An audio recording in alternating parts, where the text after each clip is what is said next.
So ayan yung ating charger, kaka-install lang kahapon. Yan. So itetest natin yan. Ito yung ating breaker.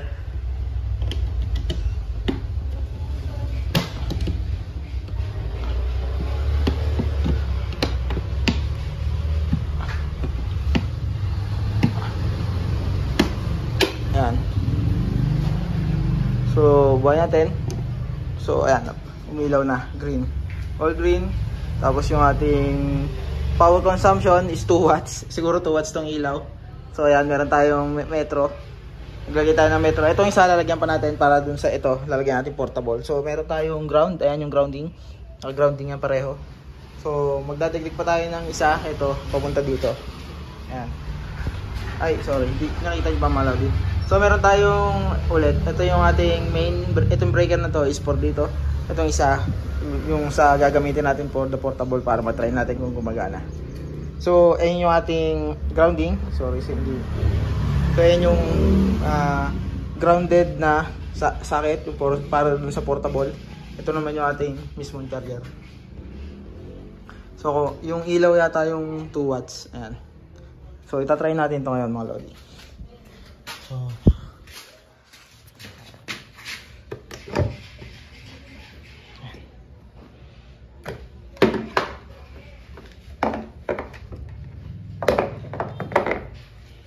moment of truth. So plug natin. Ayan. So nakapatay yung ano natin mga lodi, nakapatay yung ating, ayan, umilaw. Ay, kanina pa yata yan. Nakapatay yung ating sasakyan. So ito nag yellow. Ayan. So hindi siya nagcha-charge. Wala siyang consumption. So i-check natin kung bakit. Sabi dun sa manual ay nakapatay dapat yung sasakyan. So i-diagnose muna natin. So, ayan, meron siyang manual. Tapos umiilaw tong start stop. Okay, so kailangan ba natin buhayin?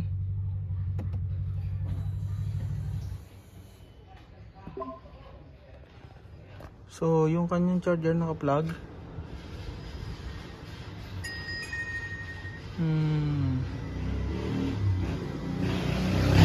Nakalagay naka-plug pero hindi siya nagcha-charge. So ulitin natin. Oops. So patayin ulit natin.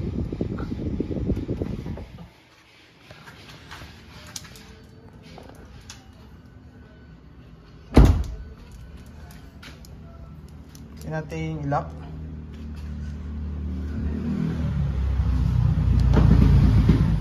So nilock natin. Then yung kanyang charger naka 2 watts pa rin mga lodi. So hindi siya nagcha-charge. Hindi ko alam kung bakit. Tingnan natin yung manual ulit. May nakalimutan pala ako. Meron nga pala tayong NFC. Yung NFC nga pala ito.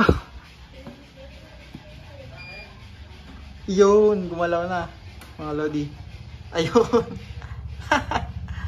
Ayan mga lodi. Nakita nyo kung gano'ng kataas yung charging niya. Ang maximum nito ay 7 kilowatts. So pumapatak siya ng 6,008. So ibig sabihin gumagana. Yun yung nandun tayo sa threshold, nasa threshold.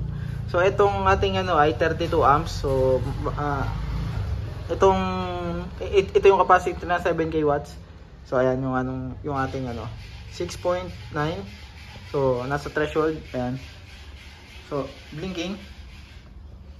Yun yung naalala ko. So wala tayong mali sa ginawa natin. Ayan, charging na, namatay. So tingnan natin yung SOC ng sasakyan. Charging, ayun, charging.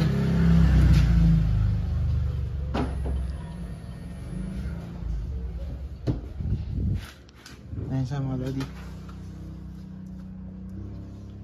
Charging has been paused. Kasi binuksan natin. So isasara ulit natin. Naka-pause pa rin mga lodi. So kailangan natin patayin. Ayun. So pinatay na, inilak ulit natin. nag-start na siya mag-charge. Ayun, ayun. Hindi ko lang, ayan, kita. Kailangan lang pala ng cover, ayan. So, ang current niya ay charging power is 8.3 HP. Ayan, 23%. So, tingnan natin ulit yung kanyang wiring. Ayan, charging. Very nice.